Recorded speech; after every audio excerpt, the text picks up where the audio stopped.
Some viewers may find the following video disturbing. Viewer discretion is advised. Hey everyone, welcome back to Board Games Unlocked, and today I'm doing the discussion over the solo variant of World Wonders.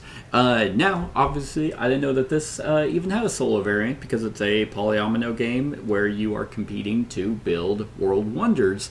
But lo and behold, that it does, and this has to be the simplest solo variant I've ever seen. I've done quite a few variants and reviews over the channel, and none of them have ever just been a deck of cards. Like, literally 1, 2, 3, 4, 5, 6, 7, 8, 9, 10, 11, 12, 13, 14 cards.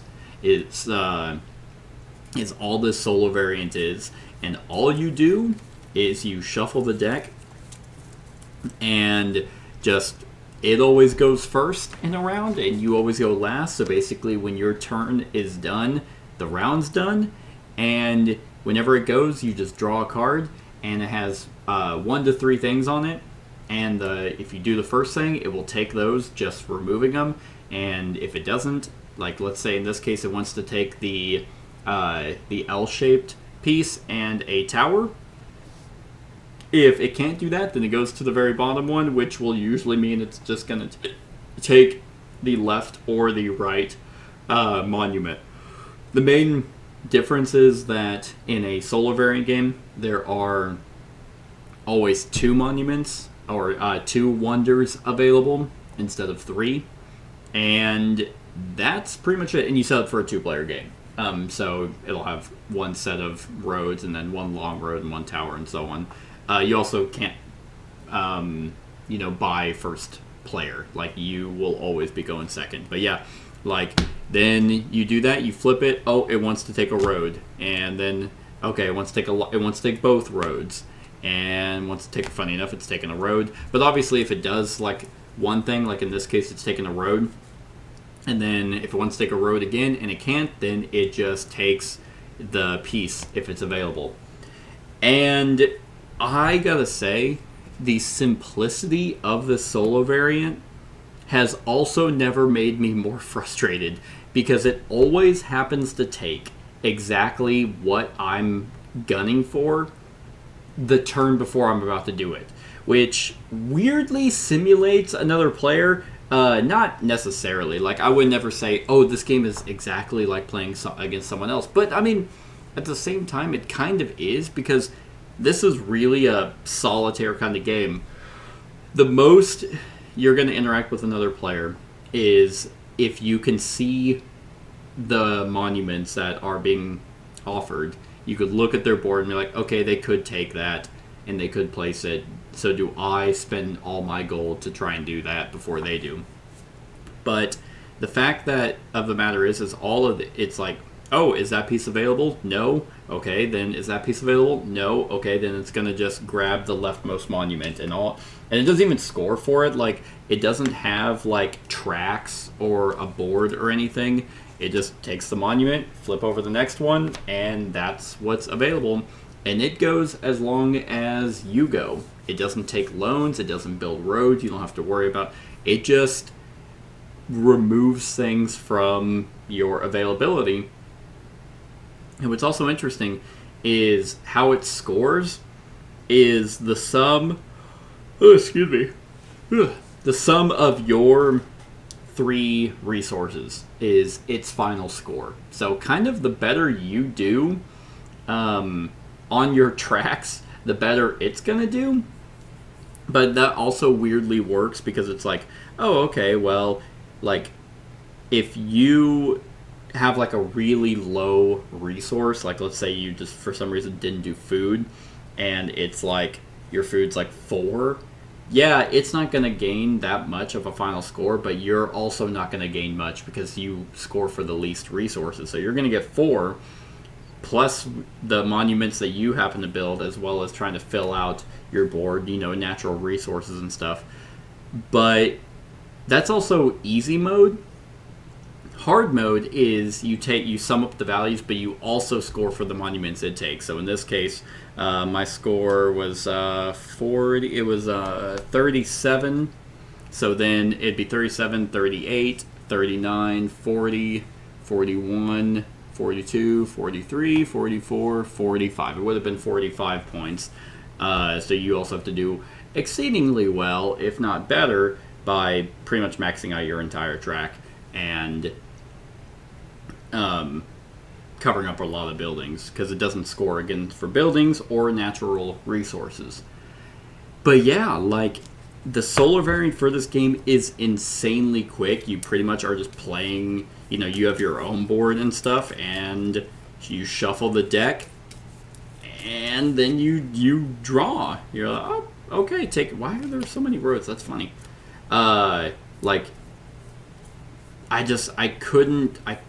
can't get over the fact of the matter of how many times I wanted something, and I was like, you know what?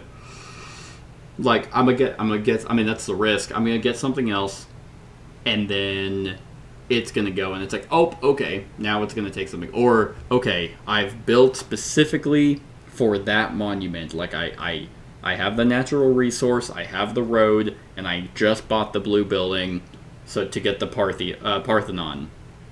All right, time to flip.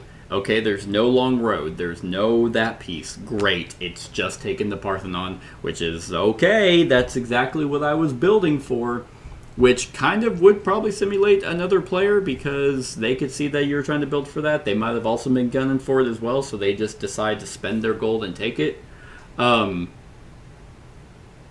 It's actually surprising. I don't know.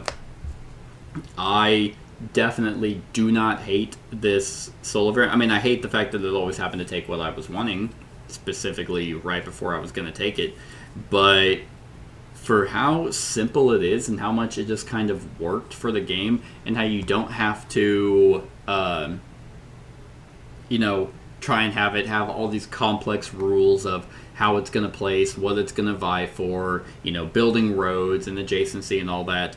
It's just kind of there while it does enough that you're still having to, strategize and think about how you're building. And, okay, it took that, so that's what I wanted.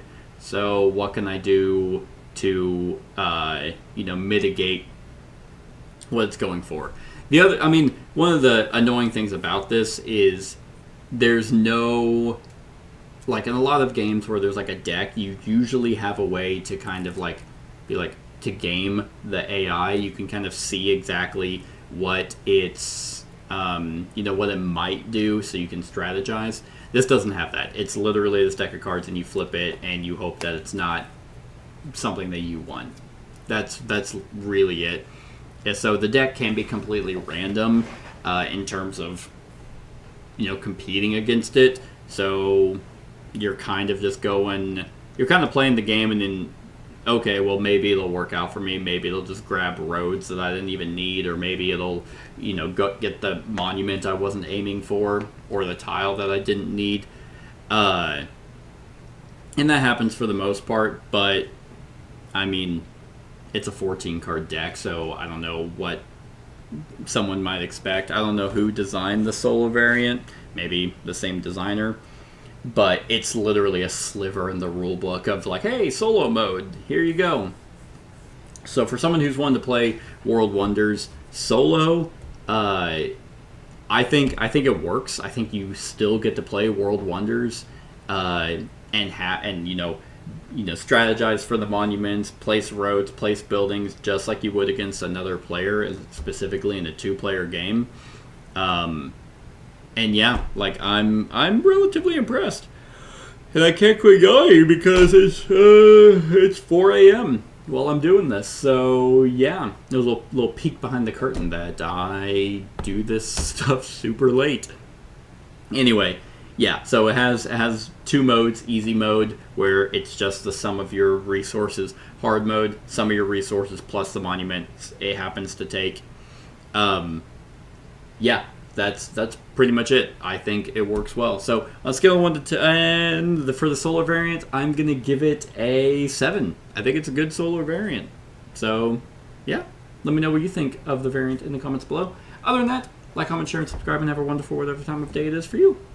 Hey everyone, thank you for watching, and I really hope that you enjoyed the video. If you would like to see more of my content, go ahead and click that subscribe button and the bell to be notified whenever I upload any new content. If you feel like supporting the channel, you can go ahead and click that Patreon link to be taken to my Patreon, and any help is truly appreciated. Other than that, stick around for any other run-throughs or reviews or cool top 10s or whatever I feel like putting on. Other than that, like, comment, share, and subscribe, and have a wonderful whatever time of day it is for you.